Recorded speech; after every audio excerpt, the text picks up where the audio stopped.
Capítulo 15. Mucha gente cree estar enamorada cuando en realidad no lo está en absoluto.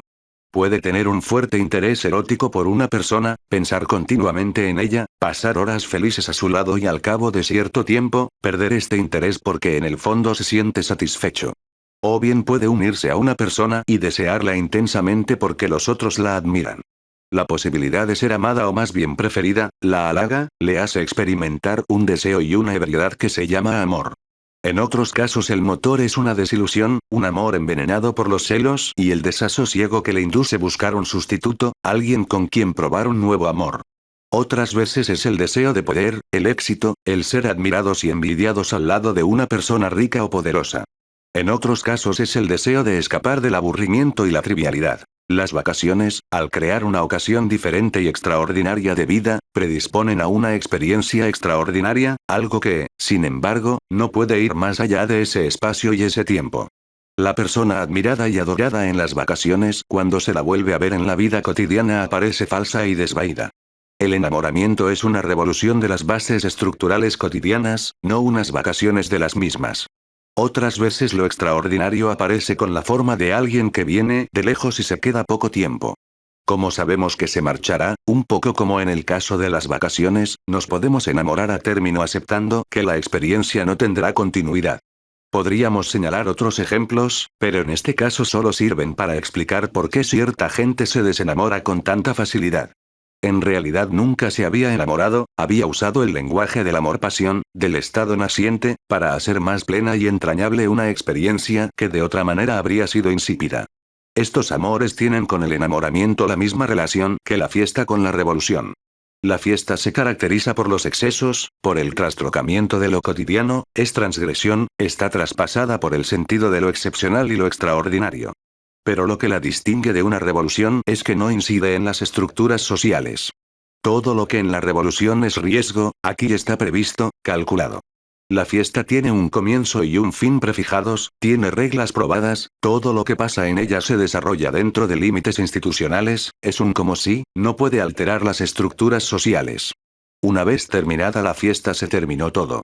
Así oímos decir a la gente que se ha enamorado de tal y luego de tal otra persona, que se enamoró todos los meses, todos los años.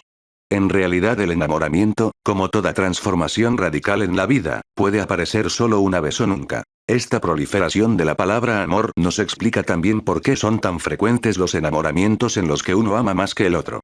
Casi siempre, en estos casos, el encuentro se produce entre una persona que se enamora verdaderamente, que entra de verdad en el estado naciente, mientras la otra se arroja en la aventura por atracción erótica, admiración, venganza, desilusión, prestigio, celos, vacaciones, o por cualquier otro motivo, pero sin que existan las precondiciones del enamoramiento. Hemos dicho antes que el estado naciente tiene la propiedad de comunicar su entusiasmo y su lenguaje al exterior. La persona enamorada da a la otra su lenguaje y la arrastra a su estado. De tal manera refuerza en la otra la ilusión de estar enamorada. La persona realmente enamorada, que actúa con espontaneidad y de verdad, tiende a atribuir a la otra su mismo comportamiento espontáneo y totalmente sincero. Si la otra quiere entrar en el juego puede hacerlo. Basta con ser afectuosa, decir pequeñas mentiras. Es tan fácil tranquilizar a la que está realmente enamorada. Justo por el hecho de ser menos espontánea, más controlada, justo porque guía y manipula las cosas, la persona que no está enamorada está en condiciones de captar todas las debilidades, las torpes tentativas de placer, la ingenuidad de la que ama. Esta persona no ve el enamoramiento con la mirada transfigurada por el amor, sino con los ojos fríos y lúcidos de lo cotidiano. Esos excesos de pasión, esa tensión desesperada, esa continua necesidad de asegurarse y al mismo tiempo esa increíble crueldad, a la persona que no ama le parecen exageraciones infantiles, pruebas de escasa madurez. El hecho que la otra reelabore continuamente el propio pasado, cambie explorando lo posible, le da la impresión de algo superficial, poco sólido.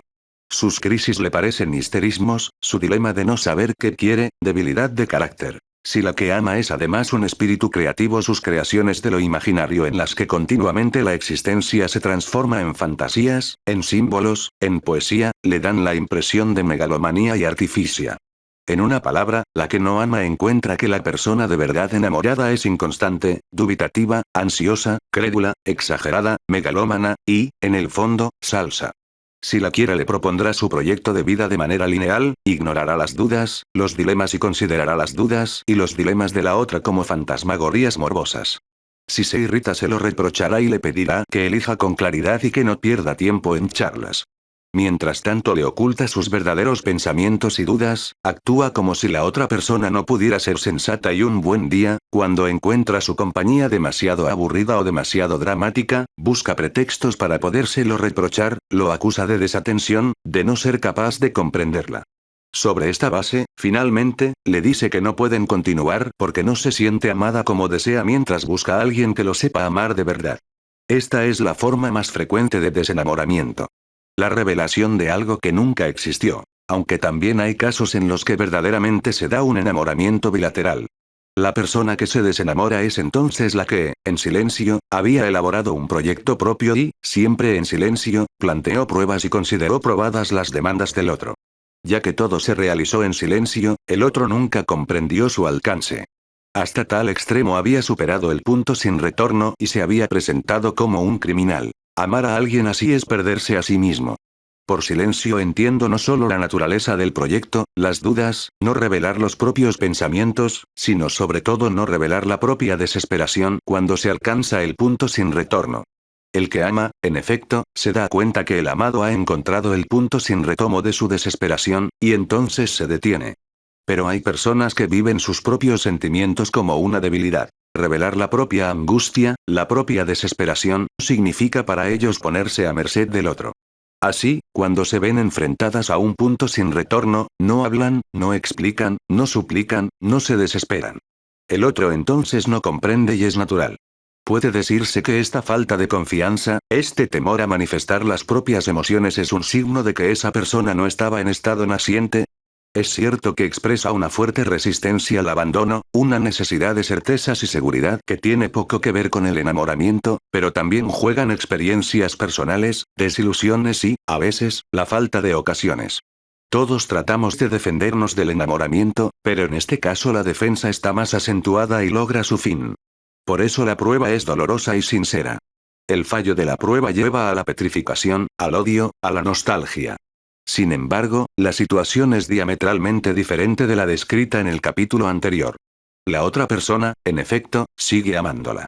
Cada vez que esta persona se siente totalmente vacía, le llega el sonido de sus palabras y sus cartas, recibe su gentileza doliente, pero siempre al alcance, solícita, ansiosa. Siempre puede dar un paso atrás, aliviar su dolor. Vive la experiencia de la soledad, pero puede soportarla con más facilidad porque el otro sigue enamorado de ella, le da continuamente pruebas de amor, insuficientes, por cierto, porque ahora ya ha decidido que quiere, siempre dulces. Ya no ama porque no tiene más confianza, pero le da placer sentirse amada y, sobre todo, le da placer sentir que tiene un poder sobre el otro. Un enorme poder con el que le obliga a aceptarlo como es, un poder con el cual al humillarlo, se libera de su pasado, se predispone a buscar otra cosa, a ver otras cosas, hasta un nuevo amor.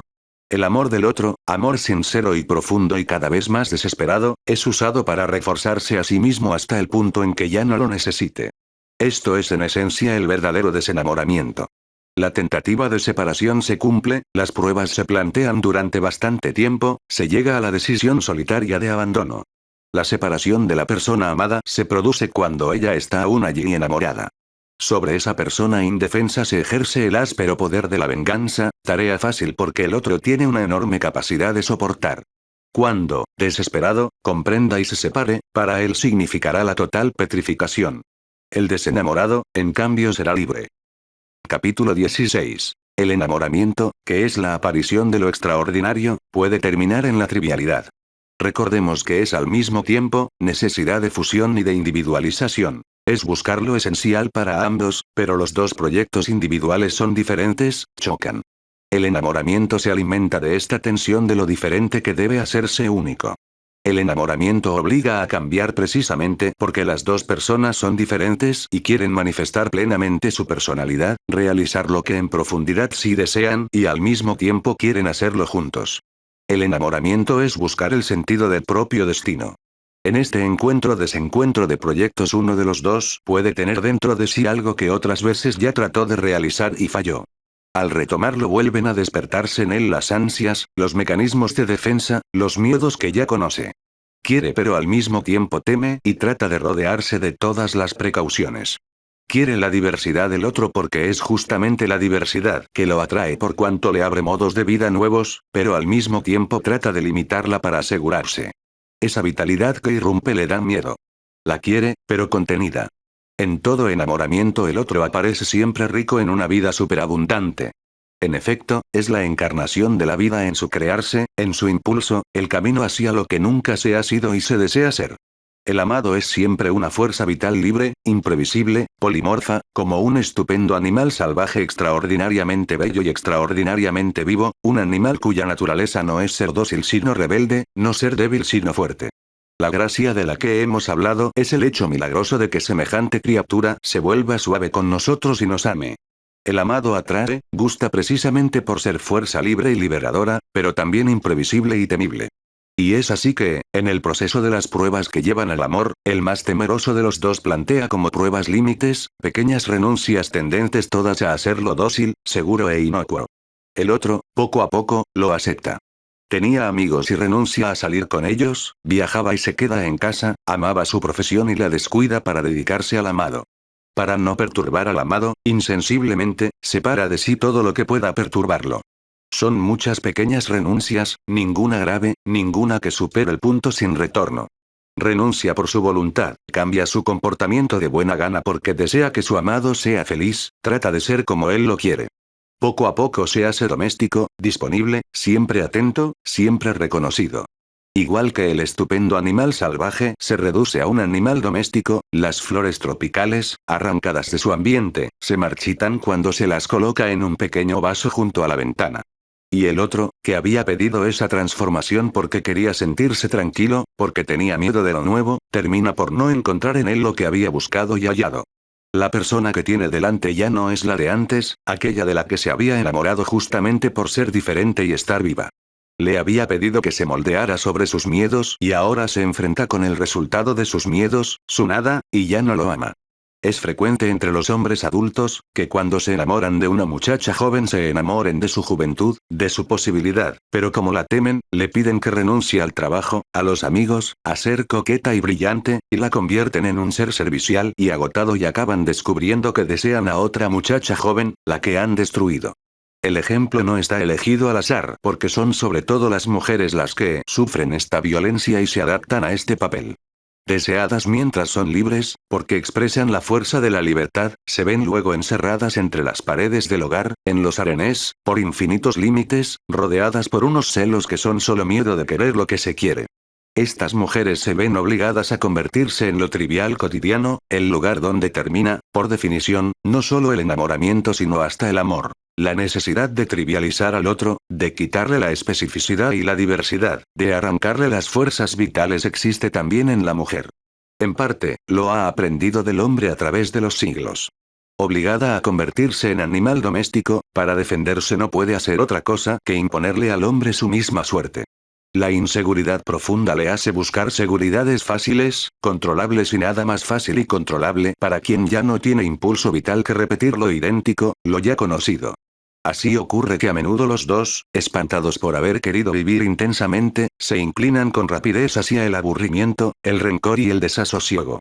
Directamente van a su encuentro imaginando hallar, a través de mil garantías y límites ese vivieron felices y contentos que no existe, se decepcionan, pierden la ilusión y optan por cultivar en la fantasía todo lo que tenían en sus manos y han destruido. Esta es quizá la modalidad más frecuente en la que se apaga un enamoramiento. Pero existen otras. Lo que es bello en lo extraordinario se vuelve insoportable en lo cotidiano. Muchas personas se enamoran de alguien apreciado socialmente, un cantante o un pianista, un púgil o un instructor de esquí, o un escritor. Tomemos el ejemplo del pianista. Lo extraordinario en este caso, reside en el éxito musical, en el mundo que rodea a esa actividad, el mundo del espectáculo, algo que socialmente es extraordinario. Pero vivir con un pianista es otra cosa. Y esto es válido para todas las profesiones de este tipo porque en la intimidad están hechas de disciplina, pruebas, de la continua búsqueda de un nivel, un resultado, una perfección. El público no ve toda esta búsqueda y esta rutina y al comienzo tampoco la ve el enamorado. Está impresionado por el resultado y no piensa en ese trabajo humilde, oscuro, cuya necesidad deberá comprender y en la que deberá aprender a participar sin ser el protagonista. Por eso la desilusión es muy fácil.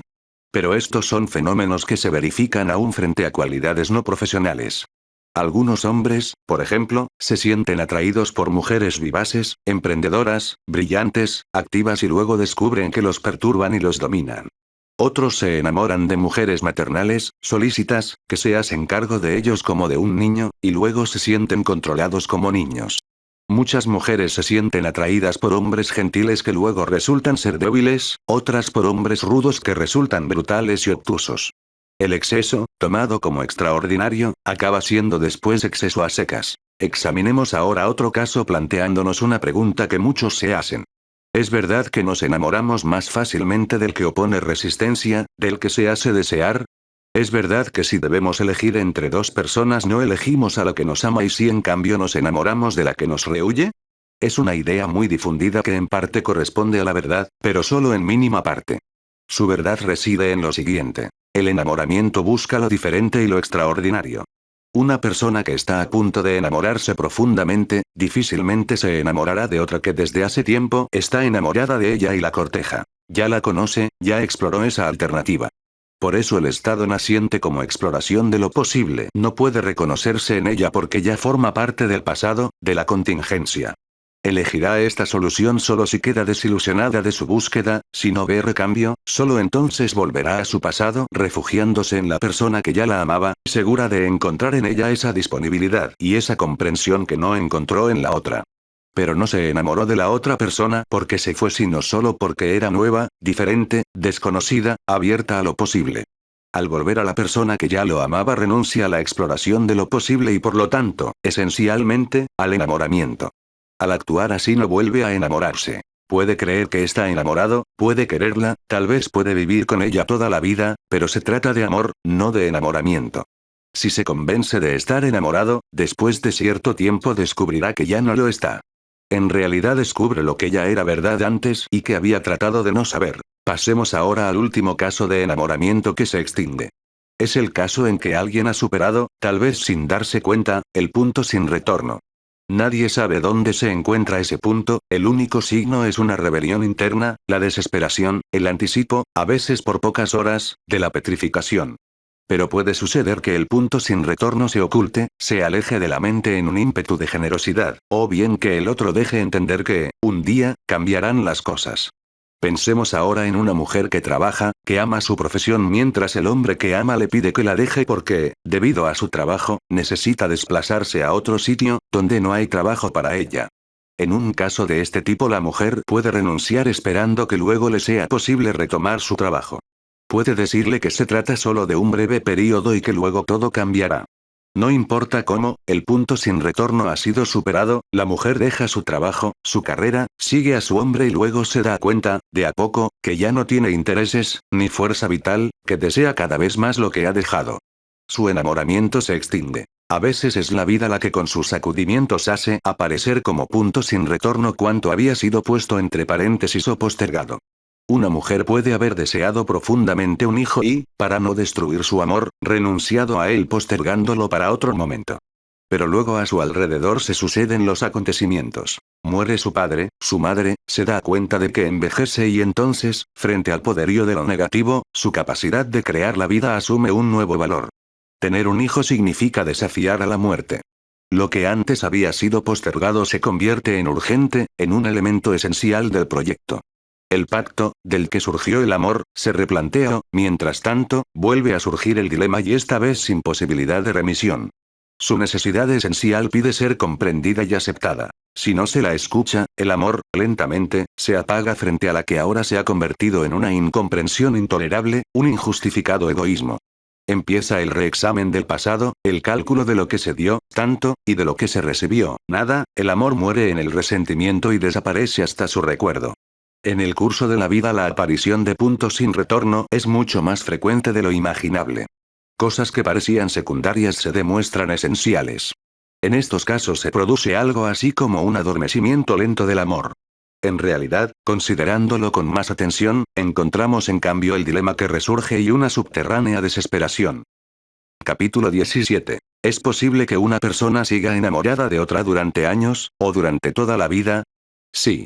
¿Es posible que dos personas sigan enamoradas durante años o durante toda la vida?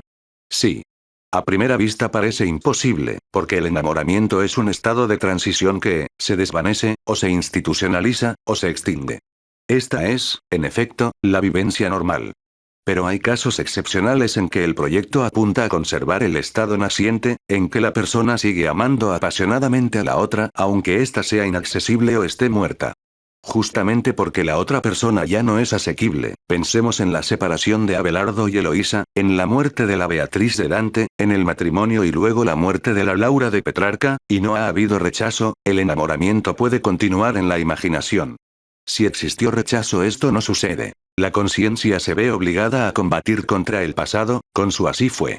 Pero cuando la otra persona dijo sí, o simplemente no dijo nada, toda la capacidad creativa del amor puede dirigirse hacia ella, y como la fantasía no puede ser desmentida por la realidad, el amor puede continuar en el plano de lo extraordinario. Para comprender de qué se trata basta con pensar en uno de esos períodos en que dos personas enamoradas están lejos una de la otra no porque se han separado, sino por algún obstáculo externo que consideran insuperable. Cada una, entonces, vive en el corazón de la otra y el amor se convierte en una continua nostalgia del amado, un sufrimiento porque él no está, pero también una continua fuente de alegría inmensa en el recuerdo, en la espera o simplemente en pensar en el amor del amado. Entonces todo lo que suceda se vuelve contingente con respecto a este amor profundo que turba y enciende. La vida puede desarrollarse normalmente, y ser incluso una vida activa, generosa, pero su centro emotivo y ético está fuera de lo existente.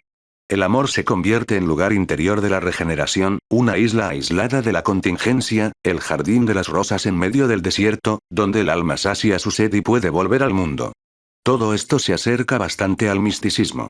La Divina Comedia, en efecto, es un gran poema místico, donde la mujer amada se convierte en compañero y guía del viaje místico hacia Dios. En el misticismo puro desaparece esta figura de mediación y el amor se dirige directamente a Dios. Pero en realidad es frecuente que exista esta figura de mediación. La relación entre Santa Clara y San Francisco tiene todos los caracteres de un enamoramiento transferido, o sublimado, en la divinidad. Maulawid Jalal-en-Din Rumi escribe el mayor poema místico del Islam, el Matnawi, y la recopilación lírica del Diwan, después que Shams Tabrizi, un hombre muy querido por él, desaparece o muere. En el Matnawi nunca habla de este hombre, sino solo de Dios, pero en muchas partes del poema se tiene la impresión de un amor tan concreto y envolvente como para confundir las figuras del amigo humano y el amigo divino.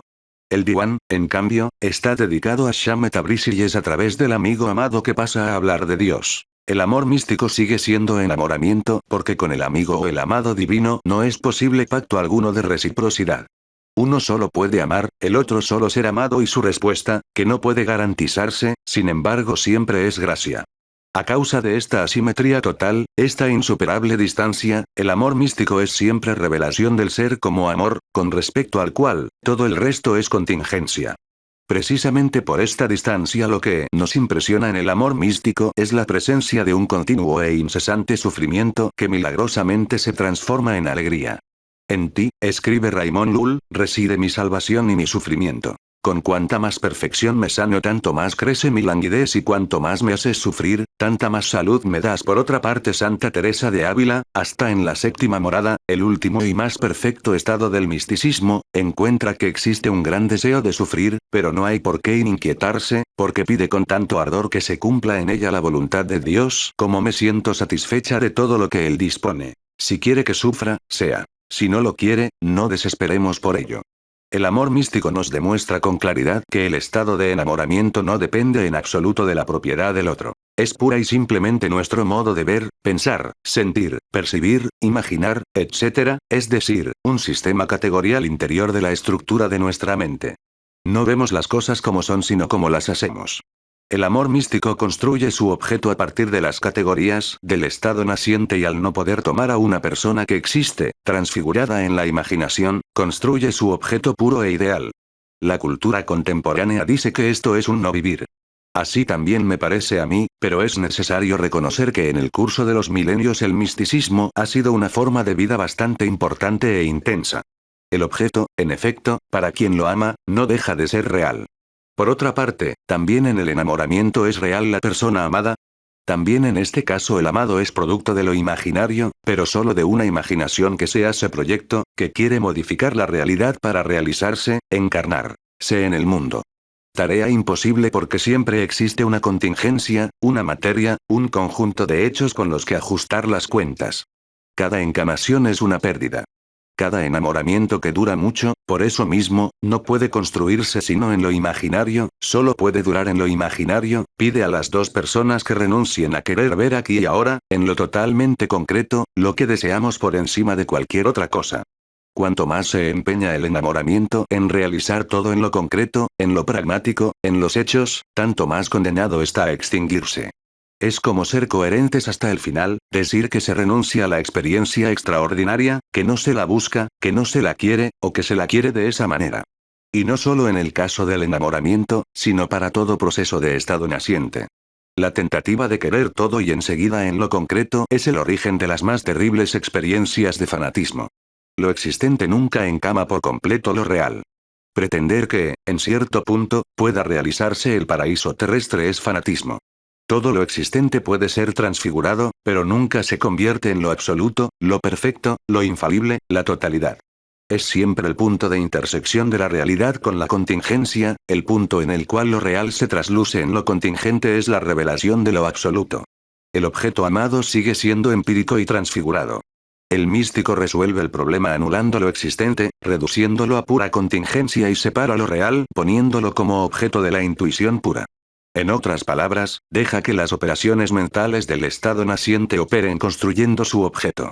Pero a esta altura puede comprenderse que una persona o ambas personas enamoradas puedan avanzar mucho en esta dirección sustrayendo su amor a la prueba de la encarnación concreta, cotidiana. O sea que la revolución falla y el ideal se separa de lo existente convirtiéndose en el lugar de lo imaginario donde se produce el encuentro. Viven su vida concreta, pasan por las vicisitudes del mundo, combaten, construyen cosas, pero conservan la dimensión extraordinaria en su relación. Es algo poco frecuente, pero no rarísimo. Y tampoco es fácil revelarlo porque esta gente no habla de su amor. Porque un espacio imaginario la separa completamente de la contingencia, la hace objeto de una reserva, de un pudor total. No hay por qué pensar que este tipo de amor es puramente espiritual o platónico. Puede ser extremadamente sensual y erótico. Porque es muy raro. Obviamente porque el enamoramiento nace como proyecto de reconstruir concretamente lo existente, reorganizar alrededor de la nueva persona toda la propia vida presente, pasada y futura y hacerlo de manera manifiesta y ejemplar. El proyecto es un proyecto de transformación concreta y por lo tanto a muchos se les aparece como un fallo. La adoptan solo quienes se encuentran en condiciones particulares y, en general, después de haber explorado otros caminos que se han demostrado impracticables. Tampoco está dicho que este tipo de amor pueda durar. El proyecto de realizarlo en una convivencia concreta y total reaparece, y le sigue otra tentativa, que a menudo lleva a la extinción. Esta curiosa relación que puede constituirse entre real y imaginario y contingente existente, nos permite valorar el diferente significado que tienen las fantasías en las relaciones sexuales. Muchas personas, cuando tienen relaciones sexuales, tienen la fantasía de hacer el amor con otra persona o con varias otras, o bien con la misma pero en otra situación. También en el enamoramiento la persona enamorada fantasea y puede fantasear relaciones que ha tenido con otros amantes. Estas fantasías tienen la propiedad de atribuir a la persona amada las cualidades de valor de lo que ha sido ya experimentado. Finalmente los otros amantes desaparecen y queda solo el amado. También sucede que la persona enamorada imagine a la persona amada con algún otro, o estar en el lugar de otro con quien tuvo relaciones en el pasado. También en este caso el significado es apoderarse e integrar en sí todos los elementos de existencia que tienen valor. Los celos también significan dar un valor, y por eso imaginar que estamos en el lugar de la persona de la que se está celoso significa anularla como valor, suplantarla sin ambajes. En la persona enamorada que tiene relaciones con otros, en cambio, el proceso es radicalmente diferente. Mientras que en el primer caso usa la fantasía para vaciarla y entregarla a la persona amada, en este caso las fantasías no se entregan al compañero asexual. En efecto, con cualquiera que tenga relaciones sigue imaginando que hace el amor con la persona que ama y como no fantasea, recaba una experiencia que luego revivirá fantásticamente con el amado. Se llega, pues, a la paradoja de poder hacer el amor con alguien que no se ama sin hacerlo nunca con él, y no hacerlo nunca con alguien que se ama o hacerlo solo con él. En realidad, hay personas que al cambiar continuamente de amante siguen haciendo el amor con la misma persona. Y no lo reconocen, no se lo dicen ni siquiera al psicoanalista o en las terapias de grupo. Capítulo 18. El enamoramiento puede transformarse en un amor que conserva, durante años, la frescura de este. Sí. Puede ocurrir cuando las dos personas logran llevar juntas una vida activa y nueva, aventurera e interesante, en la que descubren juntos cosas diferentes y luchan juntos contra dificultades exteriores. Dificultades no demasiado grandes, se entiende, porque todas las dificultades externas, en el enamoramiento, se reflejan internamente, como incompatibilidad de los proyectos. Pero hay dificultades que no dependen de la vida pasada de las dos personas enamoradas. En este caso se encuentran luchando hombro con hombro por un proyecto común. Esto hace que los dos proyectos se fusionen, hace menores las pruebas recíprocas porque el obstáculo se vive como exterior y no como interior, rechazo, y crea una solidaridad en la acción común, un querer juntos lo que interesa a cada uno y a ambos. El elemento aventurero, extraordinario, sin embargo, es importantísimo. El estado naciente es una revolución de la vida cotidiana, por eso logra despegarse cuando ha tenido éxito en revolucionarla, o sea cuando la vida puede tomar otra dirección, nueva, querida e interesante. Las energías extraordinarias del estado naciente, en este caso, dan a los dos enamorados una fuerza grandísima para enfrentar lo ignoto y lo diferente, para superar juntos las dificultades. Cuando enfrentan un viaje, una aventura, un nuevo trabajo lejano, sienten que encuentran la fuerza y la solidaridad en sí mismos y solo en sí mismos. Este hecho objetivo confirma todo lo que han intuido. La fuerza de ellos surge de estar juntos, de su amor. Pero lo diferente, lo nuevo, lo extraordinario actúa de manera más sutil. Al alejarse de lo cotidiano, al reducir el influjo del pasado que siempre pesa en la formación del proyecto. Para que esto suceda no es necesario que las personas enamoradas vayan a regiones desconocidas, pueden quedarse en su territorio, pero deben tener la ocasión de revisitarlo de manera completamente diferente. Deben poder construir itinerarios nuevos y significativos para sí mismos. Si se ven obligados a repetir los pasos ya dados, a volver a encontrar de continuo lo ya vivido, el así fue termina por aplastar lo posible. No hay nada que destruya de manera más total el enamoramiento que la repetición de lo idéntico, la obligación de revivir experiencias ya experimentadas reencontrando los mismos obstáculos conocidos, imaginados, vividos. En lugar de la historización, rehacer el pasado. Es el pasado el que reaparece y rehace el presente y el futuro. Pero también es verdad que lo nuevo para uno puede ser lo ya vivido para el otro, el regreso de lo idéntico. Si así sucede, los proyectos se hacen incompatibles y el enamoramiento termina. ¿Y si no hay una vida activa, diferente? En este caso solo queda la alternativa del viaje interior, el viaje místico del que ya hablamos en el capítulo anterior. Pero esto es muy raro. En realidad todos buscan el viaje exterior activo, la acción, porque ésta satisface la ardiente exigencia de transformar la vida como lo requiere el estado naciente.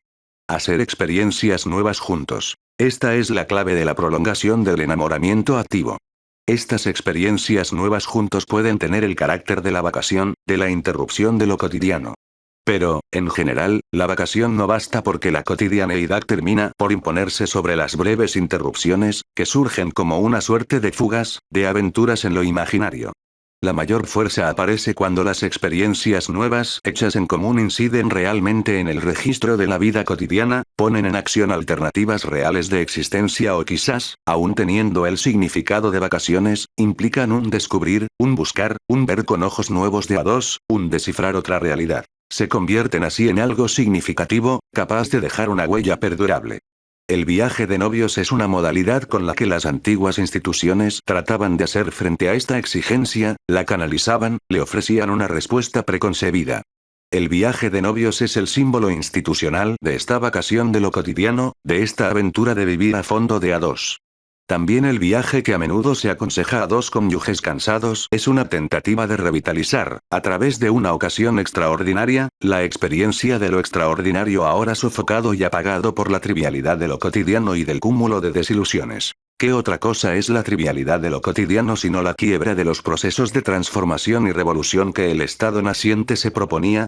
El enamoramiento es una exploración de lo posible. La persona de la que nos enamoramos constituye para nosotros la modalidad para modificar radicalmente la experiencia cotidiana. Ella misma, al enamorarse, se hace más vivaz, más fantasiosa, más capaz de proyectos, nos hace entrever una vida más rica, más divertida, más fascinante, hecha de emociones intensas, de cosas maravillosas, de continuos descubrimientos, y también de riesgos. Lo cotidiano surge poco a poco como renuncia a todo esto. Por cierto, el cambio de dirección está dado por las grandes renuncias, los puntos sin retorno, pero el resto se hace de a poco, a través de pequeños compromisos, de seguir caminos acostumbrados, por pereza, comodidad, falta de fantasía, o miedo al riesgo. Aun cuando en un primer momento se produzca un gran vuelco, cuando los dos se van a vivir juntos, se divorcian, cambian de trabajo, luego se encuentran con los 1000 hechos conocidos y repetidos de la vida cotidiana, las 1000 operaciones obligadas que subordinan lo imaginario a lo existente, hasta que lo existente impone de nuevo su dictadura. A esta dictadura se pone remedio con vacaciones, fiestas, prácticas psicoterapéuticas, experiencias sexuales varias. Pero en lo existente no hay nada que pueda trascenderlo como no sea la reafirmación de los derechos de lo imaginario sobre la realidad, su lucha contra lo existente, es decir, otro estado naciente. También una gran transformación se precipita a menudo en su nueva cotidianeidad, en su red inextricable de deberes. El enamoramiento, al volverse amor, al reconstruir un nuevo fundamento, cumple su tarea transformadora. Quedan otro trabajo, otra casa, otros amigos, otros hijos. El que se divorcia y vuelve a casarse 1, 2, 3 veces, a menudo vuelve a encontrar una situación un poco diferente de la primera. Es cierto, en él y en la otra persona todo está escrito. Pero no es por actos de voluntad que el mundo se vuelve luminoso y eternamente renaciente. Por eso el enamoramiento desaparece. Sí, como nos hemos planteado al comienzo, debe continuar, es necesario que la vida extraordinaria siga de alguna manera en lo existente, que se realice como viaje extraordinario a través de lo existente.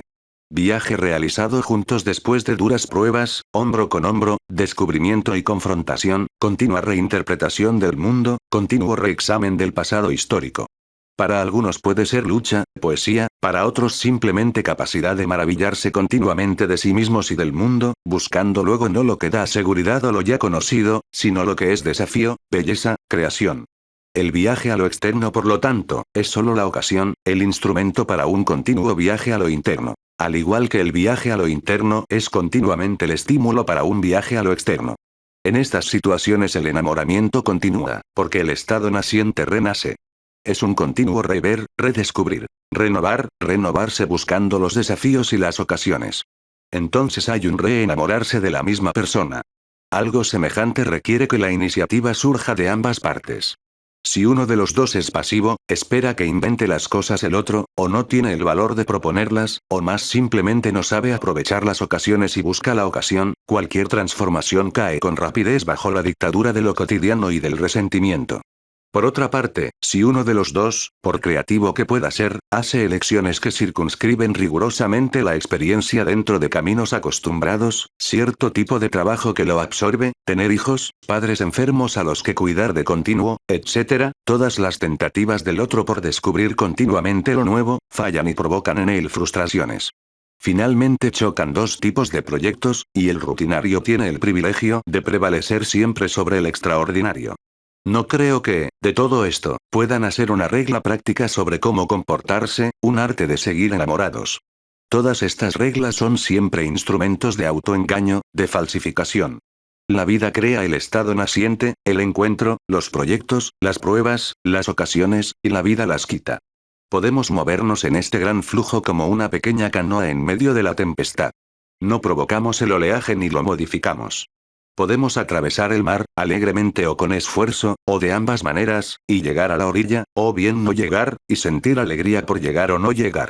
Tal vez, más que un arte de amar o de estar enamorados, basta con saber de qué se trata, para hacer nuestra elección, conscientes cada vez de nuestra humanidad. Capítulo 19. Este es un libro sobre el enamoramiento y no sobre el amor. Para comprender plenamente el enamoramiento, sin embargo, se necesita agregar algo sobre el amor, sobre esa vinculación más estable, duradera, a la cual tiende el enamoramiento en cuanto portador de proyecto. El estado naciente tiende a institucionalizarse y la institución consiste fundamentalmente en eso. En decir, sostener que en el estado naciente está todo simbólicamente realizado y, al mismo tiempo, está prácticamente todo por realizar.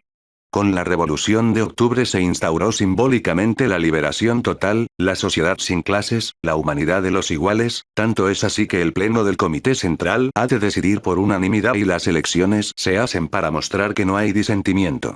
Pero, al mismo tiempo, lo que se realiza no es el comunismo, sino la dictadura del proletariado, una etapa hacia el comunismo que queda por realizar.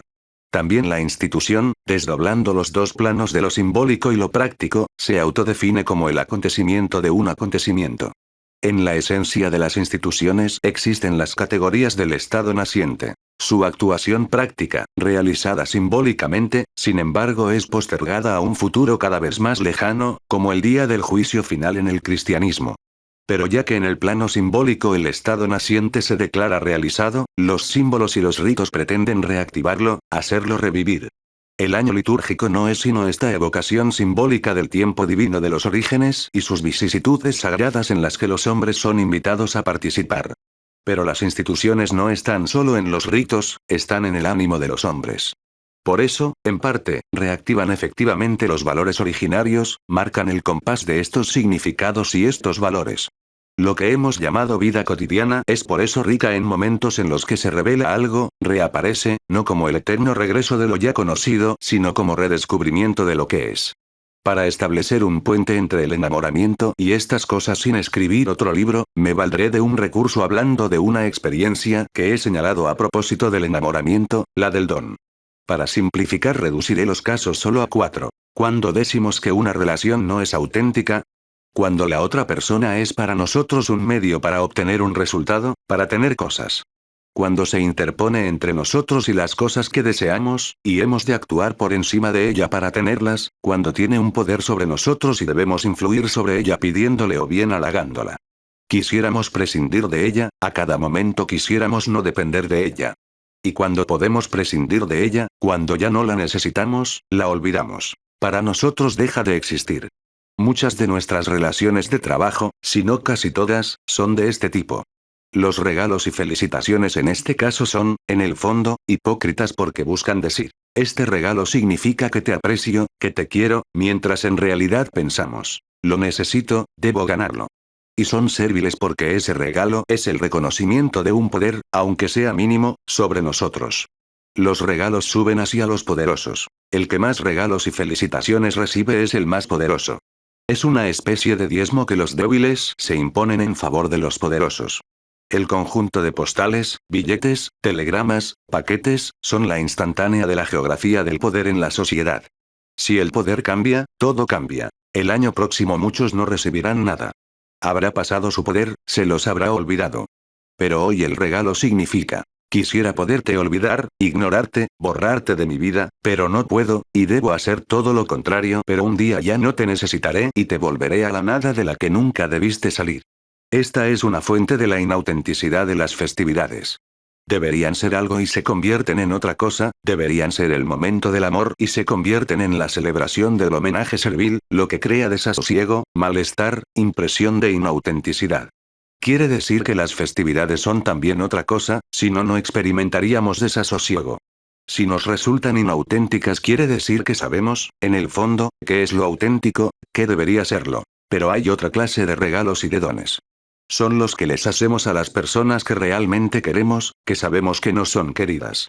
Nuestros padres, nuestros hijos, el marido o la mujer, nuestros hermanos, algunos amigos, a veces hasta alguien que tiene poder sobre nosotros pero al que queremos y cuya existencia deseamos. Para aquellos a los que queremos el don no es un homenaje servil. Es el testimonio de una relación que no se romperá. En este caso se dice verdaderamente. Te quiero, sigo queriéndote aunque no lo parezca, aunque no me haya mostrado como debía. No te he olvidado. Porque en la realidad, olvidamos. Olvidamos durante meses, años. Olvidamos a los padres, olvidamos a nuestro marido o nuestra mujer, olvidamos a los hijos, olvidamos sobre todo a lo que está lejos y a veces hasta lo que está cerca. Las personas a las que queremos, en realidad, no son objeto de una relación continua. Las encontramos cada tanto, como sucede con un amigo lejano. Y cuando están cerca, cuando viven con nosotros, se nos imponen porque están allí. No sentimos continuamente la necesidad de ellos, lo hacemos por costumbre, por deber, a veces lamentándonos. Y sin embargo, estamos unidos a ellos y lo sabemos si los perdemos, si corremos el riesgo de perderlos. Cuando se enferman, cuando no vuelven a casa, cuando pueden morir. Entonces nos asalta la angustia y descubrimos que son esenciales. Descubrimos que tienen un valor con respecto al cual todas las cosas pierden importancia y se convierten en, para usar una expresión filosófica, contingentes. Pero el valor de ellos, su ser esencial se nos manifiesta solo en el momento en que podemos perderlos, como temor a perderlos. En esos momentos, el mundo se divide en dos. De un lado y del otro del poder de lo negativo que nos lo sustrae. Son esenciales para nosotros, no para el poder que nos lo sustrae. Para el secuestrador, para la enfermedad, para la muerte no tienen valor. El poderío de estas cosas se resuelve en el quitar, el no ser como potencia. En las recurrencias reconocemos a estas personas. El don es un testimonio de su sernos esencial. Con respecto a ellos podemos hacer cualquier don. Debemos hacer dones adecuados a ellos, algo que realmente les dé placer, algo que hable a su individualidad profunda, al núcleo esencial de su persona, algo que enriquezca su sustancia de ser. En este caso damos para nutrirlo, para reforzarlo, para hacerlo existir fuerte y feliz contra la sombra del no ser. No solo la enfermedad y la muerte, sino también la indiferencia, el olvido, nuestro mismo olvido. Después hay una tercera clase de dones, los dones del amar, como estar enamorados, como enamorarse. ¿Cómo hacemos para saber que estamos enamorados? Porque nos enamoramos de nuevo, porque nos reenamoramos continuamente de la misma persona. Cuando estamos enamorados hay períodos en los cuales tenemos la impresión de que esa persona no nos importa. Queremos prescindir de ella, nos separamos y nos decimos a nosotros mismos. Era un entusiasmo, ahora pasó, no me importa nada ese infeliz o esa infeliz, nada. Soy libre. A veces la encontramos y no nos dice nada, nos es indiferente y nos preguntamos con cólera qué encontrábamos en ella. Luego reaparece. Ese rostro indiferente se convierte en el único rostro, esa voz en la única voz. Su ausencia se hace intolerable, su presencia es una alegría infinita. Todo lo que le es propio nos conmueve, todo en ella es nostalgia y satisfacción. Es el eros extraordinario, la voluntad que encuentra su objeto. La miramos y nos parece increíble tenerla allí, para nosotros, porque es increíble tener todo lo que deseamos. La plenitud del ser que dice sí.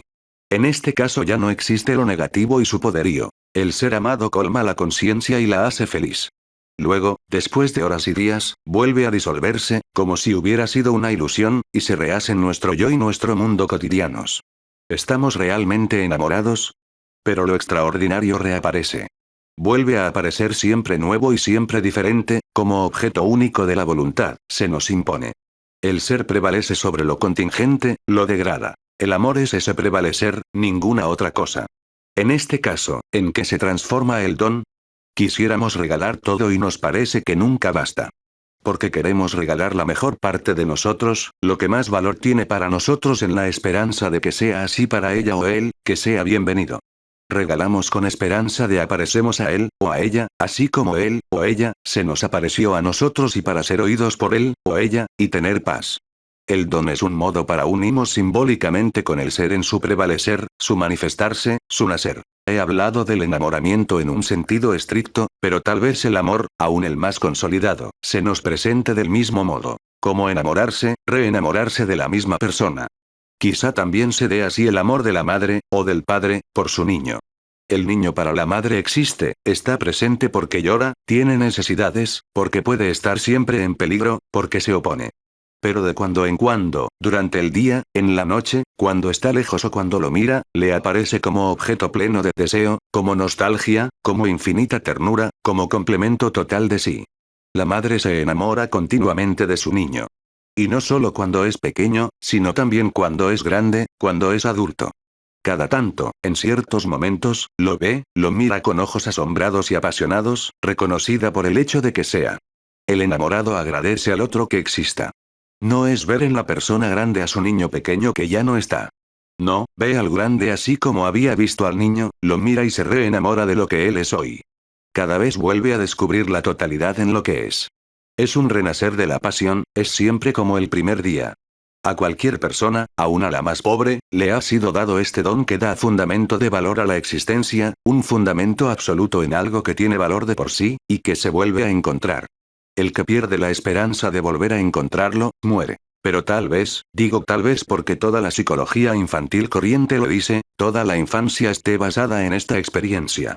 El niño pide, se opone, se vuelve autónomo, pero, de pronto, quiere que lo tomen en brazos, lo acaricien, lo abracen. Por la noche, para dormirse, quiere a alguien a su lado. Un beso lo vuelve feliz y ávido.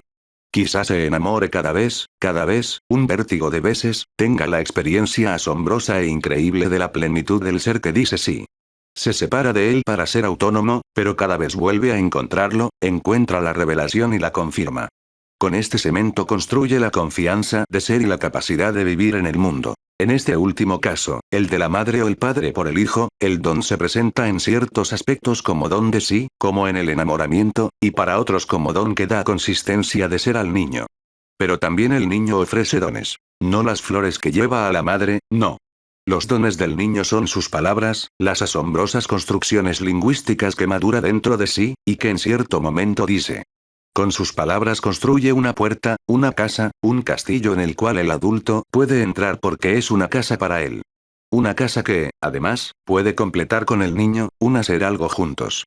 Las palabras del niño son el primer canto de amor totalmente objetivado, como la verdadera gran poesía y, al mismo tiempo, un hacer en común, hombro con hombro. En esta reseña el lector habrá encontrado lugar para otras cosas importantes de la vida.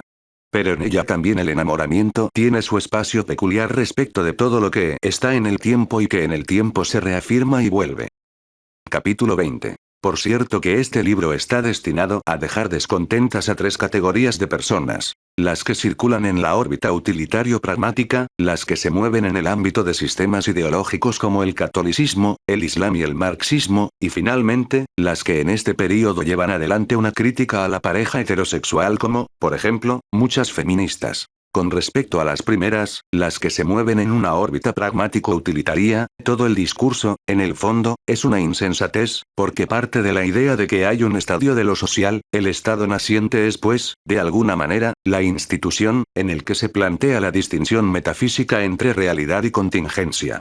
Esta es una distinción que reaparece continuamente en la filosofía. Entre ideas y apariencia, Platón; entre forma y materia, Aristóteles; sustancia y accidente, Santo Tomás; razón y entendimiento, Hegel; clase para sí y clase en sí, Marx; voluntad de poder y fuerza reactiva, Nietzsche, etc. Esta distinción es extraña al pensamiento utilitarista. Tomemos como ejemplo de ese pensamiento su producto más típico: la economía. Como ciencia, la economía es posible solo si las cosas son compatibles e intercambiables, nada tiene que ver con los valores absolutos, sino solo como intereses. Una buena parte de la sociología y la psicología son de origen utilitarista. En cuanto tales no tienen ningún instrumento para adueñarse de este tipo de fenómenos y, en consecuencia, terminan por negar la especificidad, la espontaneidad o simplemente la existencia. Este modo de pensar, sin embargo, no está limitado a los científicos sociales. En nuestra vida cotidiana razonamos en términos de utilidad, intereses, medios, ventajas y desventajas. Más bien podríamos decir que el utilitarismo es el modo de pensar de la vida cotidiana. Ya dijimos que ésta considera irracional el entusiasmo, el desinterés o la pasión, se defiende de ellos, no quiere que la perturben. Todo esto es lógico y comprensible, solo que si queremos comprender el enamoramiento debemos tener presente que contradice el modo de pensar de la vida cotidiana. Por eso no puede ser explicado con sus categorías. El discurso es más complejo cuando se trata del cristianismo, el islam y el marxismo. Estos, en términos técnicos, son civilizaciones culturales, o sea, potencias institucionales también ellas surgidas de un movimiento, el cristianismo primitivo, el islam de los orígenes, que ha producido un tipo de institución cuya propiedad es la de absorber los movimientos, dándoles su lenguaje y sus símbolos. Por ejemplo, durante el cristianismo medieval todas las posibles revueltas y experiencias religiosas, todos los movimientos culturales acaban definiéndose en términos cristianos. Para manifestarse, para hacerse comprender, cada movimiento estaba obligado a tomar como punto fijo el núcleo fundamental del cristianismo. La pasión y muerte de Jesucristo, los sacramentos, el sacerdocio, la ortodoxia o la heterodoxia, etc. Una civilización cultural, en otras palabras, ofrece modelos con los que debe ser interpretada tanto la experiencia ordinaria como la extraordinaria, el resto está privado de lenguaje. Lo dicho para el cristianismo es válido para el islam. En el área de difusión de esta civilización todos los movimientos usan el lenguaje islámico. También en el estado naciente de los que caracteriza el enamoramiento, una civilización impone su lenguaje y sus instituciones. En el matrimonio cristiano, por ejemplo, no existe una distinción entre enamoramiento, amor, querer y sexualidad. El sacramento del matrimonio implica todas estas cosas juntas. Lo que tiende a asegurar es el querer, la alianza, y la sexualidad, la reproducción, el resto no tiene un valor particular. Esta concepción terminó por prevalecer hasta nuestros días. En algunas lenguas europeas, como el francés y el inglés, ni siquiera existe la expresión enamoramiento. Usan la palabra caer tomber, fall. En la lengua de Oc obviamente existía, adamare, y fue suprimida junto con la herejía cátara. El cristianismo, en cambio, plantea una diferencia entre el amor por los hombres y el amor por Dios, adorar. El enamoramiento, como lo hemos descrito, a los ojos de un padre de la Iglesia habría sido considerado una penosa aberración o simplemente un caso de idolatría. Otros ejemplos. La gracia para el cristiano es una intervención divina. En nuestro análisis, una experiencia humana. Todas las categorías teológicas que hemos usado son, para el cristiano, usos impropios y analógicos del término. Nuestra tesis es que son el lenguaje que la civilización cultural cristiana ha dado al estado naciente. En el caso del enamoramiento, a menudo es el único lenguaje que poseemos. En muchos aspectos, el caso del marxismo es idéntico al del catolicismo y el islam. También el marxismo nace de un movimiento, crece absorbiendo movimientos. En su centro está la experiencia del estado naciente, fin de la alienación, comunismo, prehistoria, historia, etc. También esto da su lenguaje a todos los movimientos de rebelión y los que no adoptan su lenguaje pierden la palabra. Pero para el marxismo el sujeto, el nosotros, es la clase. Y la clase sufre una transustanciación, en nuestros términos, el estado naciente, en el paso de la clase en sí a la clase para sí. Por eso para el marxismo no hay ningún posible movimiento colectivo si no es de clase, y cuando existe un movimiento colectivo que no es de clase, o que no se define como de clase, niega su existencia o su importancia, rechaza el considerarlo en la misma categoría que los primeros. Los movimientos colectivos religiosos, desde el punto de vista marxista, son por lo tanto las primeras rudimentarias tomas de conciencia de la propia condición de explotación y alienación, pero hasta que no se llega a la conciencia de clase y al internacionalismo proletario, siempre se trata de falsa conciencia, prehistoria. El enamoramiento, que nada tiene que ver con la clase y que hasta une personas que pertenecen a dos clases diferentes, pertenece a lo privado, a lo irracional, a aquello de lo que no hay ciencia ni debe haberla. Como tiene las propiedades del movimiento, pero no puede ser remitido a la clase, el tema del enamoramiento aparece como burgués o sencillamente reaccionario. No es que Marx, Lenin o Mao Zedong no se hayan enamorado. Se enamoraron tanto o más que cualquiera de nosotros, pero esa dimensión de sus vidas está separada de la pública, se la considera privada, sin valor, a lo sumo, un tema para habladurías. Consideremos ahora el feminismo. También este es un movimiento y como todo movimiento occidental está basado en el estado naciente, con sus experiencias características, separación entre esencial e inesencial, autenticidad, autoconciencia, historización, tiempo mítico, prehistoria, advenimiento del feminismo, liberación final de la mujer, comunismo, igualdad, etc. Pero la línea de fractura se coloca entre mujer y varón. El nosotros del feminismo está constituido por mujeres y no por hombres. También el feminismo, como todo movimiento, separa lo que estaba unido y une lo que estaba separado. Une a las mujeres y las separa de los hombres. En cambio el enamoramiento bisexual separa a un hombre y a una mujer de cualquier otra cosa, familia, parientes, clase, etc., y los une. El movimiento feminista por lo tanto, sobre todo en sus fases de estado naciente, no podía dejar de considerar absurdo y demencial el enamoramiento. Pero ¿cómo puede considerarse objeto de valor absoluto algo que te hace esclava, algo que pertenece a los opresores históricos de la mujer, que tiene su manera de pensar, de sentir, sus gestos, todo? El feminismo ha dividido la pareja para crear el campo de la solidaridad feminista y ha atacado, desmitificado el enamoramiento porque, en la sociedad moderna, es a través del enamoramiento y de su lenguaje que se constituye y se legitima la pareja. El feminismo no tuvo una elaboración persecutoria, no transformó al hombre en algo para destruir o suprimir, como por ejemplo el marxismo, que declara que quiere hacer con la burguesía. El feminismo es un movimiento ético que quiere transformar el mundo convenciendo a los individuos, no destruyéndolos. Por eso terminó por recuperar muchos aspectos del enamoramiento y por estudiarlo. Por otra parte, justamente por haber reconstruido una distancia entre los hombres y las mujeres, por haber hecho a las mujeres más autónomas, más conscientes, más fuertes, recreó las condiciones de esa tensión entre cosas diferentes que constituye la esencia del enamoramiento. La madurez femenina, además, enseñó a la mujer a defenderse de la servidumbre moral que puede producirse en el enamoramiento, a querer una paridad real y no solo declarada melodramáticamente, a dar menos importancia a cosas como la virginidad. Derrumbó la retórica del enamoramiento y muchas de sus falsedades. Quizás sea precisamente la madurez feminista la precondición cultural para poder examinar a fondo el fenómeno sacándolo de la esfera de lo inefable o del desprecio. Examinemos ahora las cosas desde otro punto de vista. Utilitarismo, cristianismo y marxismo son tres fuerzas históricas reales que actúan en nuestra sociedad, siendo los sistemas conceptuales con los que se interpreta y ve el mundo. Cada una de ellas, para usar una expresión de Foucault, constituye un epísteme, un conjunto de reglas impuestas en una determinada área histórica, las únicas que permiten pensar y sobre todo hablar de algo. Solo conformando el propio discurso con las estructuras de la práctica discursiva, observa Foucault, el sujeto puede acceder al discurso, tomar la palabra. El único discurso serio de cada época es el de la epísteme dominante. En la nuestra, por lo tanto, el saber sobre el enamoramiento se produce solo en el sistema utilitarista, en el cristiano, o en el marxista. Y sucede lo siguiente. Los tres lo reducen a otra cosa. No se tiene pues un verdadero y justo saber científico, religioso o ideológico. En esos planos no existe, no puede ser hablado. ¿Cuál es entonces el lenguaje que se concede al enamoramiento? ¿El de la gran poesía o el de la literatura menor, del correo del corazón de las historias vividas, las historietas?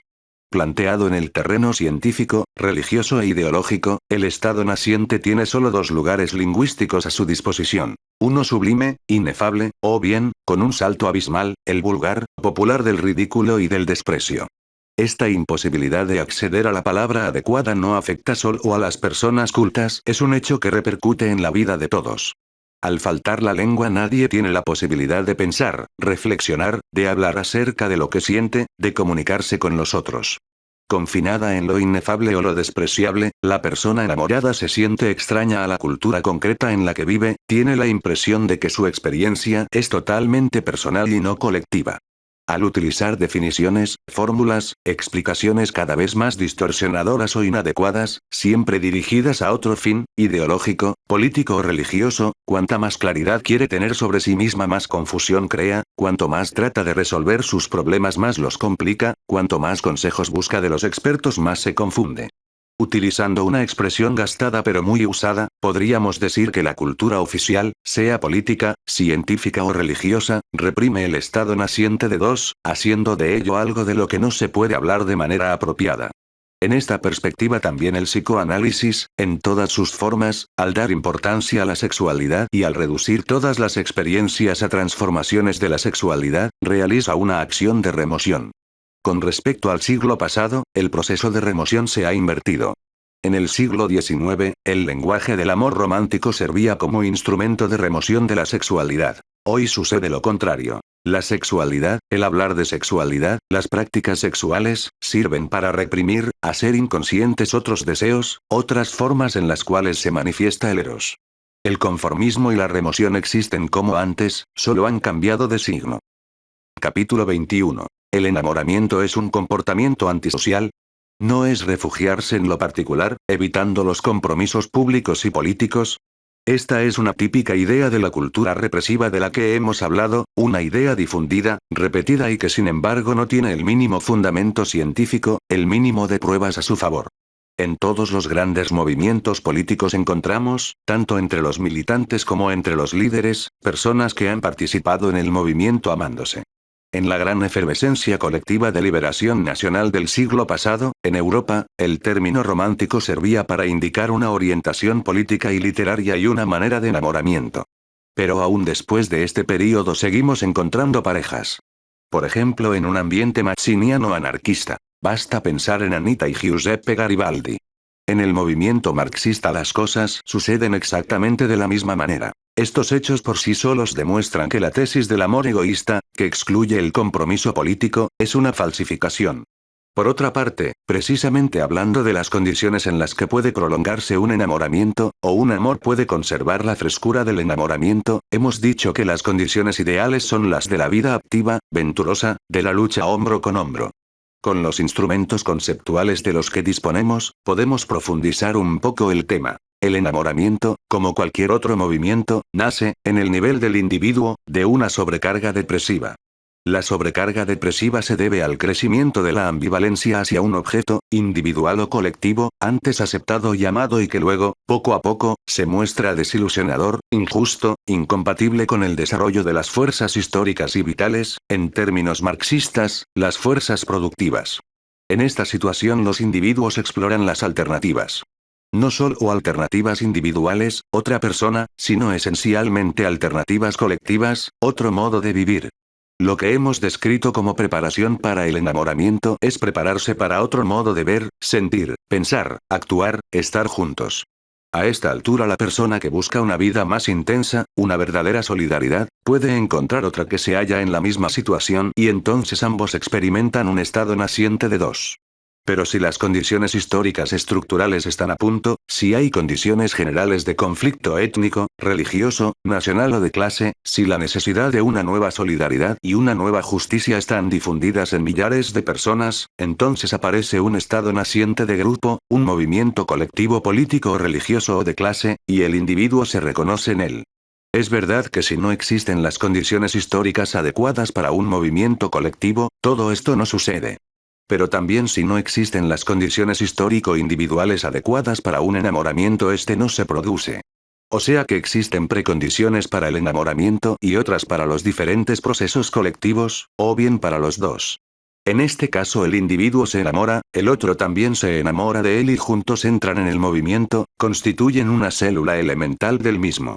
La pareja enamorada puede muy bien entrar en un movimiento. Entra en él como una unidad. Pero hay algo más.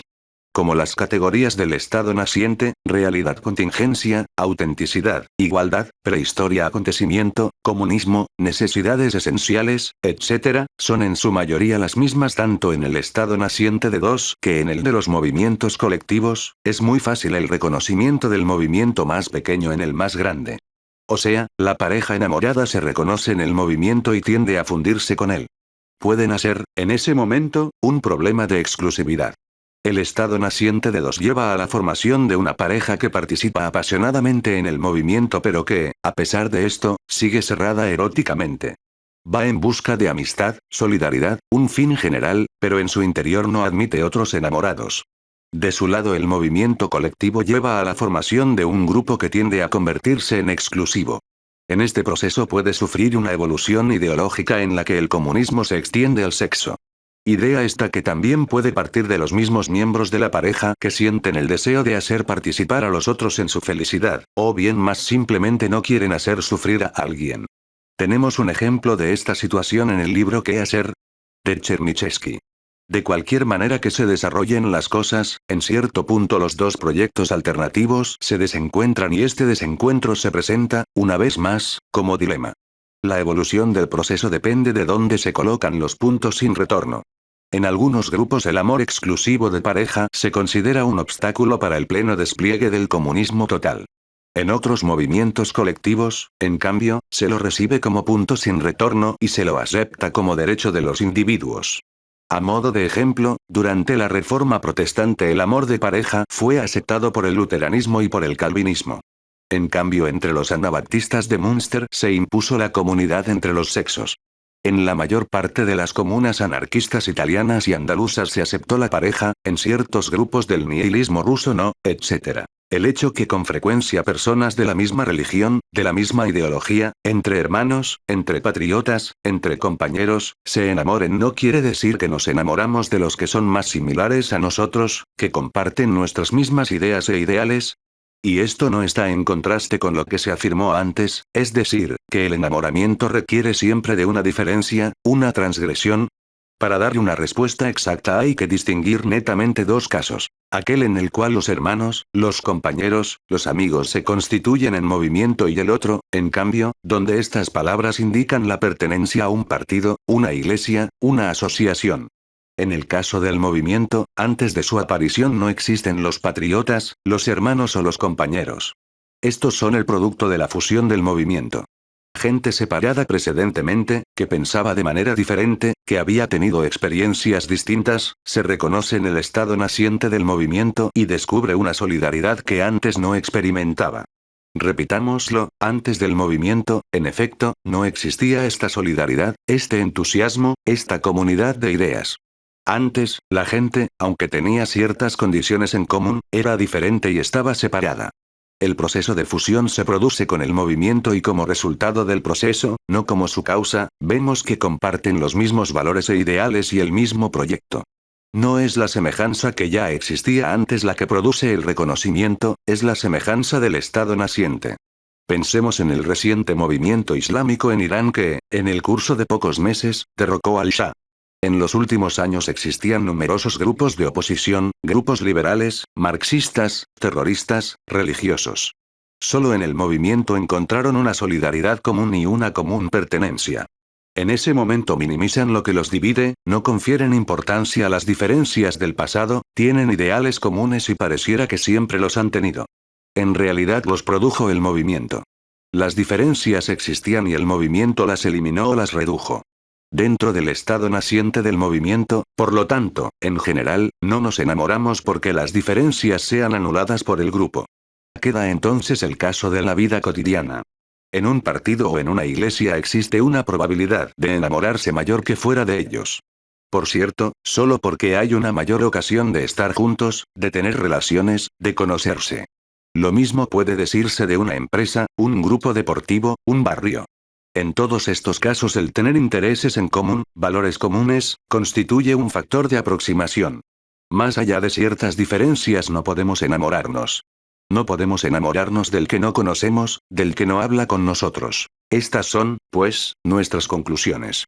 Si dos personas que buscan una solidaridad diferente se encuentran cuando está por eclosionar un gran movimiento colectivo, se enamoran, y este enamoramiento se encausa en el movimiento reconociéndose en su ideología y sus valores.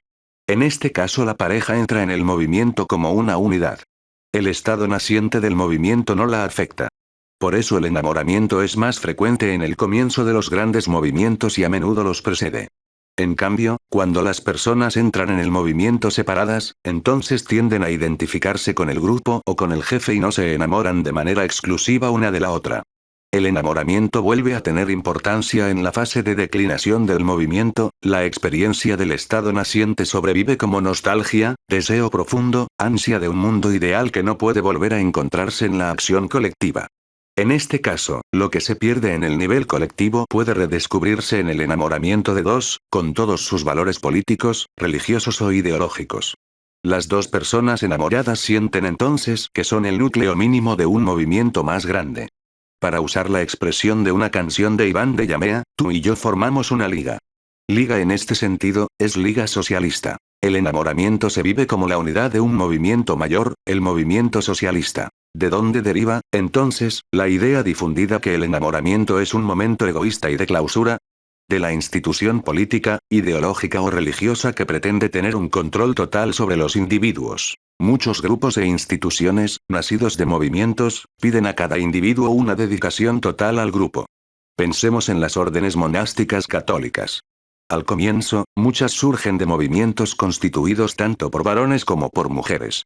Pero luego, al darse una orden, o sea al convertirse en institución, separan a los hombres de las mujeres y establecen un régimen de absoluta obediencia a los superiores. Lo mismo sucede en los grupos revolucionarios o políticos donde se instaura una férrea disciplina. Para estos grupos exclusivos, que quieren la dedicación absoluta y la obediencia total de cada persona, la pareja constituye un impedimento, un límite, una privación del poder total del grupo. El grupo totalitario se siente privado de la resistencia de cada individuo que conserva un área inaccesible a su poder. Esta área, sustraída del poder totalitario del grupo, se llama lo privado. Desde el punto de vista del grupo, ese límite, esa privación, ese privado es una limitación, una pérdida. Por eso lo combate y lo declara egoísta e indigno. Este es el origen del juicio negativo que, sobre todo los grupos marxistas, dan del enamoramiento. La operación ideológica se completa relacionando lo privado, como privación del grupo, con la propiedad privada, o sea, con la propiedad sustraída al monopolio político del Estado o el partido. Es obvio que no se trata de la misma cosa, pero como es una sustracción a las pretensiones monopólicas del poder, los dos fenómenos son ideológicamente asimilados. Cuanto más totalitario es el sistema ideológico, religioso o político, mayor hostilidad manifiesta hacia quien quiere sustraerse a su poder. Por eso es hostil también hacia la pareja enamorada en cuanto es la más pequeña unidad social capaz de desafiarlo. Capítulo 22. ¿Es posible, por propia voluntad, desenamorarse? No. ¿Es posible, por propia voluntad, evitar enamorarse? Sí. ¿Qué puede hacer la propia voluntad frente al enamoramiento ya existente? Decidir cortar, no ver a la persona amada, alejarse de ella. Estos son actos que puede realizar. Y como la persona amada está presente, pareciera no haber nada más fácil. El enamoramiento confiere una fuerza extraordinaria que nos permite decir no. Pero esta fuerza cesa instantáneamente cuando hemos realizado el acto irreparable por el cual perdemos nuestro amor. Entonces aparecen la petrificación y la nostalgia. En cambio existe un saber dirigido a evitar el enamoramiento. Es un saber difundido en todas las instituciones porque todas ellas tienen el problema de impedir el enamoramiento o de contener sus efectos, al menos en ciertos niveles. Todas las instituciones, ya surjan o se revitalicen a través de movimientos colectivos, tienen siempre en su centro algo que consideran más importante que cualquier individuo. Sea el partido, el movimiento, la clase, la patria, la iglesia o Dios, ese algo, por definición, es superior a cualquier hombre o mujer concreto. El saber de la institución desvaloriza la deificación de cualquier persona y el que pertenece a ella aprende este saber. Durante 2000 años la Iglesia Católica educó a sus sacerdotes en la preferencia de los afectos celestiales a los terrestres, evitando las tentaciones, confesando también los pecados de deseo, interviniendo en el momento con su autoridad. Para evitar el enamoramiento, escribía Stendhal, hay que actuar enseguida, en los primerísimos momentos. Después puede ser demasiado tarde. El que no quiere enamorarse debe quebrar enseguida el primer núcleo de atracción. Si le gusta una persona debe irse con otra, si ve que mira 2 veces seguidas una casa debe cambiar de ciudad, si se da cuenta que experimenta placer en ser admirado debe hacer algo para provocar desprecio. Un manual para no enamorarse se asemejaría muchísimo a un libro de ascesis en el que hasta la sexualidad se utiliza con el fin de evitar la caída. ¿Pero por qué tanto esfuerzo? ¿Qué hay en el enamoramiento de tan atractivo, considerando todos los daños que implica, como para constituir semejante tentación? Después de todo lo que hemos dicho podemos dar una respuesta. No es el enamoramiento lo que constituye la tentación de Occidente, es el estado naciente. Nos sentimos atraídos por el enamoramiento porque hemos aprendido a sentirnos atraídos por el estado naciente. Este aprendizaje se realiza, justamente, a través de las instituciones que, como hemos visto, lo representan simbólicamente como realizado y prácticamente por realizar. Las principales instituciones de Occidente, desde las religiosas a las políticas, tanto las antiguas como las modernas, están todas basadas en las categorías del estado naciente. Nos sentimos atraídos por el estado naciente porque es el sueño de Occidente. Los antiguos misterios precristianos contaban la muerte y el renacimiento de Dios, el cristianismo tiene sus fiestas fundamentales en Navidad y en la Pascua de Resurrección. Al final de los tiempos promete la resurrección de la carne y la nueva Jerusalén. El Islam que, en este sentido, es completamente occidental, enseña a esperar el último día. El marxismo habla de revolución, renovación, final de la historia. Para indicar un período que tenga valor, usamos expresiones como renacimiento, resurgimiento, renovación. En las brumas del presente esperamos un nuevo día, una vida nueva, una nueva primavera, una redención, un rescate, un desquite, una rebelión. Lo que nos atrae es siempre el tiempo divino de los orígenes, colocado en el pasado como en los mitos religiosos, en el futuro como en el marxismo, o en el presente como en el enamoramiento. Esta es la tradición cultural de Occidente. Pero lo que en Occidente es el sueño último, en Oriente, y en particular en la cultura hinduista y budista, es el incubo que debe evitarse.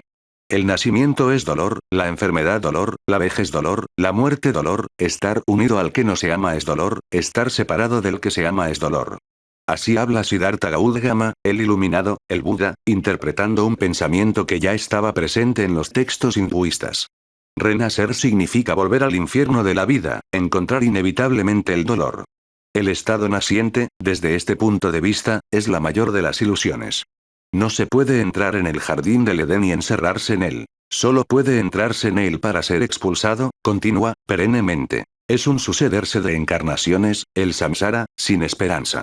Por eso, encarnarse es una condena, desear renacer una locura. La verdadera esperanza no reside en esperar un último, definitivo, renacer feliz, sino en renunciar a él, en impedirlo. No nos dejemos engañar por las imágenes de la metempsicosis. Un sucederse de encarnaciones en otros seres, animales, plantas, objetos y luego otra vez hombres. El ciclo del renacimiento puede muy bien aplicarse a la vida del individuo. Continuamente muere y renace, sufre pero espera siempre renacer a una nueva vida feliz. En cambio, solo encuentra el dolor. Todo este incesante desear, buscar y no encontrar, deriva del modo en que pensamos el mundo, de nuestras categorías. Antes que nada la de ser. Que exista un yo, un alma, un mundo, un Dios, una clase, es decir, un ser no ambivalente de amor y fuente continua de vida. El pensamiento oriental rechaza radicalmente la experiencia originaria, inmediata, del estado naciente. El ser es, y el no ser no es. Al rechazar este problema inicial rechaza todo el pensamiento metafísico occidental del que deriva nuestra religión, nuestra filosofía y nuestra política. El ideal de un absoluto objetivo que se revela al alma racional movida por el eros, la razón de los griegos, para el pensamiento hinduista budista es la base de una insensata esperanza. La de una vida perennemente feliz y, por lo tanto, perennemente condenada al fracaso. Si se pasa del lenguaje filosófico al psicológico, puede decirse que el pensamiento oriental elaboró otra solución para la sobrecarga depresiva en la que se origina el estado naciente, y por lo tanto también el enamoramiento. Más que buscar un único objeto no ambivalente de amor que sacie la sed, trata de superar la sed. Antes que la felicidad total y entusiasta, busca la superación al mismo tiempo de la felicidad y del dolor. El nirvana es esa beatitud privada de pasión. Por eso, en el lugar del enamoramiento existirá un arte erótico, gracias al cual obtener placer de sí mismo y de otras personas, pero sin depender de esa única e inconfundible otra persona, diferente de todas las otras e insustituible, perdida la cual se pierde todo. El saber erótico aprovecha también las inclinaciones individuales, las preferencias que cada uno tiene, pero rechaza de manera total unirse a un individuo único. Históricamente este saber erótico está constituido en los harenes, en el comunismo sexual de los grupos religiosos o en la prostitución religiosa. Ese tipo de erotismo nunca tuvo la pretensión de colocarse en la base de la pareja conyugal y, por lo tanto, de la familia. La familia, en la India como en China, era el producto del encuentro entre los sistemas de parentesco y por eso la elección individual contaba poco o nada. El ars erótica podía servir para obtener placer de una relación que, por sí misma, no tenía ninguna razón particular para dar más satisfacciones que otra. En las clases gentiles en las que se formó, por otra parte, era práctica común tener concubinas. La sexualidad por lo tanto estaba separada del matrimonio, separada de la pasión, separada hasta de la alianza con una persona sola. En Occidente, en cambio, la evolución fue totalmente contraria. El eros pasional englobó en sí la sexualidad, la alianza, el matrimonio, hasta la procreación. Solo Occidente, más bien Europa, trató de realizar la monogamia, la planteó como ideal. Solo en Europa se ha pretendido, en cierto momento, confiar al estado naciente del enamoramiento la estabilidad de la pareja, de la familia y aún los criterios de perpetuación de la especie.